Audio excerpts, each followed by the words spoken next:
Hello दोस्तों, नमस्कार। Study with Kailash Bahuguna की यूट्यूब चैनल में फिर से आपका स्वागत। आज है उत्तराखंड राजनीतिक और प्रशासनिक ढांचा। बहुत सारे बच्चों की डिमांड आई थी कि उत्तराखंड से हमें पढ़ाया जाए, तो आज उत्तराखंड की शुरुआत करते हैं।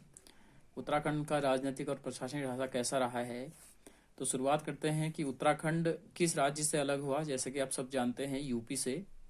उत्तराखंड देश का कौन सा राज्य बना, ये भी आपको पता, 27वां राज्य बना।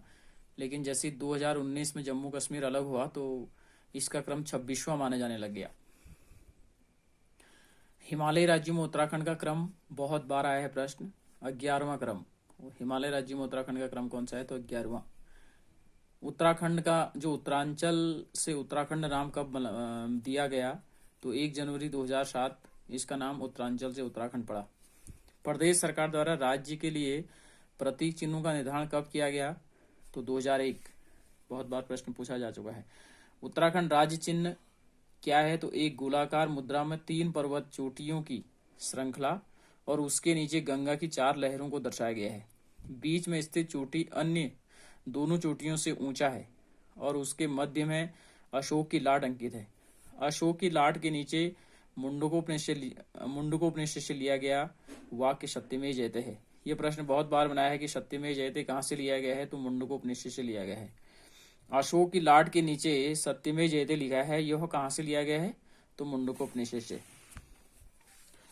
उत्तराखंड राज्य पुष्प क्या है, आप सबको पता है, ब्रह्म कमल। ब्रह्म कमल कहाँ पाया जाता है, तो मध्य हिमालय में पाया जाता है। ये प्रश्न ऐसा बना है कि ब्रह्म कमल कौन से हिमालयी क्षेत्र में पाया गया है, तो मध्य हिमालय में। और कहाँ की इसकी ऊंचाई कहाँ कितने मीटर तक है, तो 4800 से 6000 मीटर। ब्रह्म कमल किस कुल का पौधा है, एस्टेरेसी कुल का पौधा है। किस कुल का है, एस्टेरेसी। ब्रह्म कमल का वैज्ञानिक नाम क्या है, तो सोसोरिया अवविलेटा। ये प्रश्न बहुत बार बना है कि ब्रह्म कमल का वैज्ञानिक नाम क्या है, तो सोसोरिया अवविलेटा। उत्तराखंड में ब्रह्म कमल की कुल कितनी प्रजातियां हैं, तो 24, जबकि विश्व में कितनी है, तो 210। ब्रह्म कमल, पेन कमल, कस्तूरा कमल किस रंग के हैं, तो बैगनी रंग के। ये प्रश्न भी आया है कि ब्रह्म कमल किस रंग का है, तो बैगनी रंग का है। ब्रह्म कमल को स्थानीय भाषा में क्या कहा गया है, तो कौल पदम। ब्रह्म कमल मुख्यतः फूलों की घाटी, केदारनाथ, पिंडर ग्लेशियर आदि क्षेत्रों में पाया जाता है। महाभारत के वन पर्व में ब्रह्म कमल को क्या कहा गया है, तो सौगंधित पुष्प कहा गया है। केदारनाथ स्थित भगवान शिव को कौन सा पुष्प चढ़ाया जाता है, बहुत बार प्रश्न बना है, तो ब्रह्म कमल। ठीक है। ब्रह्म कमल पौधे की ऊंचाई किस माह में, ब्रह्म कमल पौधे की ऊंचाई कितनी होती है, तो 70 से 80 सेमी, जो जुलाई से सितंबर में खिलता है। किस महीने में खिलता है, तो जुलाई से सितंबर 3 माह खिलता है। और इसकी जो ऊंचाई है वो लगभग 70 से 80 सेमी है। ब्रह्म कमल कहाँ खिलता है, इसका पुष्प टहनियों में नहीं बल्कि पीले पत्तियों से निकले कमल पात में पुष्प गुंज के स्वरूप में खिलता है। जिस समय इसके फूल खिलते हैं उस समय वहां का पूरा वातावरण सुगंध से भर जाता है। उत्तराखंड राज पक्षी हिमालय के मयूर के नाम से प्रसिद्ध मोनाल, मतलब उत्तराखंड का राज पक्षी क्या है, तो मोनाल। इसे मयूर भी कहा गया है। मोनाल कितने मीटर की ऊंचाई में पाया जाता है, तो 2500 से 5000 मीटर तक की ऊंचाई में पाया जाता है। एक प्रजाति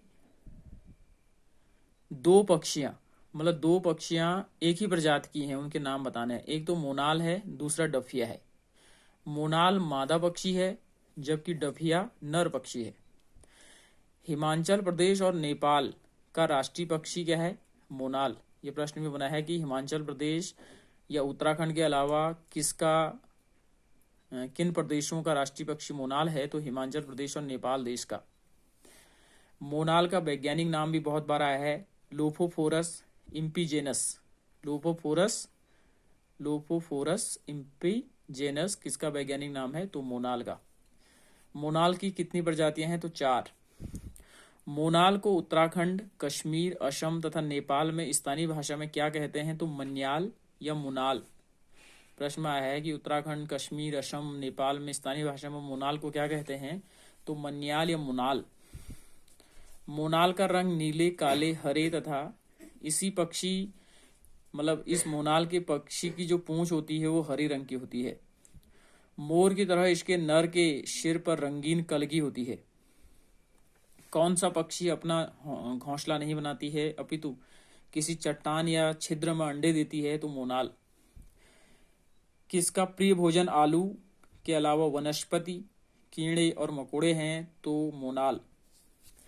मांस और खाल के लिए किसका शिकार अधिक होता है? तो मोनाल का।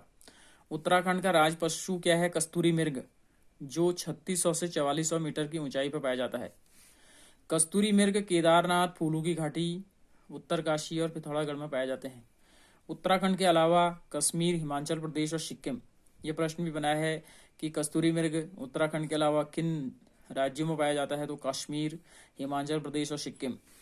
कस्तूरी मृग का वैज्ञानिक नाम बहुत आया है, मास्कस काइशोगास्टर। मास्कस काइशोगास्टर किसका वैज्ञानिक नाम है? कस्तूरी मृग। हिमालयी मस्क डियर के नाम से किसे जाना जाता है? कस्तूरी मृग। कस्तूरी मृग का रंग कैसा होता है? तो भूरा, जिसमें काले पीले धब्बे पाए जाते हैं। इसके पैर पर 4 खुर होते हैं। किसके? कस्तूरी मृग के। नर मृग की पूंछ छोटी बाल रहित होती है। इसका वजन 10 से 20 किलोग्राम होता है कस्तूरी मृग का। इसमें आत्मरक्षा के लिए शिंग की बजाय बड़े बड़े दांत पाए जाते हैं कस्तूरी मृग में। मादा मृग के गर्भ धारण की अवधि 6 माह होती है और एक बार में एक ही मृग का जन्म होता है। किस मृग में कस्तूरी पाई जाती है? तो नर मृग में, जिसका निर्माण 1 वर्ष से अधिक आयु के मृग के जननांग के समीप स्थित ग्रंथि से स्रावित द्रव के नाभि के पास एक गांठनुमा थैली में एकत्र होने से होता है। एक मृग में एक बार में 30 से 45 ग्राम कस्तूरी पाई जाती है। कस्तूरी एक जटिल प्राकृतिक रसायन है जिसमें अद्वितीय सुगंध होती है। इसका उपभोग दमा, निमोनिया, हृदय रोग, टाइफाइड, मृग आदि रोगों में किया जाता है। इसलिए इसका शिकार दिनों दिन बढ़ता जा रहा है। चमोली के केदारनाथ वन्यजीव विभाग के अंतर्गत कस्तूरी मृग विहार की स्थापना कब हुई? तो 1972।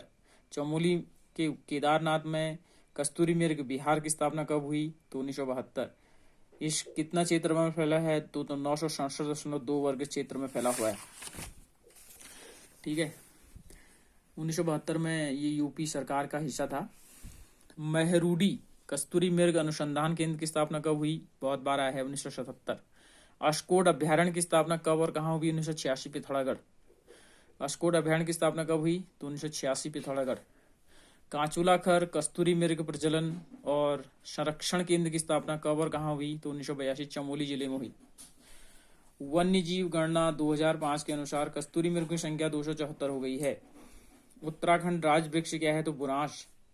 बुरांश वृक्ष का वैज्ञानिक नाम बहुत बार आया है, या वानस्पतिक नाम रोडोडेंड्रॉन अर्बोरियम। यह विशुद्ध रूप से पर्वतीय वृक्ष है। बुरांश की ऊंचाई 1500 से 4000 मीटर तक पाया जाता है, जो लाल रंग का होता है, लेकिन 11000 फुट की ऊंचाई पर इसका जो रंग होता है वो सफेद हो जाता है। यह फूल मकर संक्रांति के बाद वैशाख तक पूरा खिल जाता है। गर्मी के कारण धीरे धीरे सूख जाता है। बुरांश के फूल का जूस हृदय के लिए बहुत लाभदायक होता है।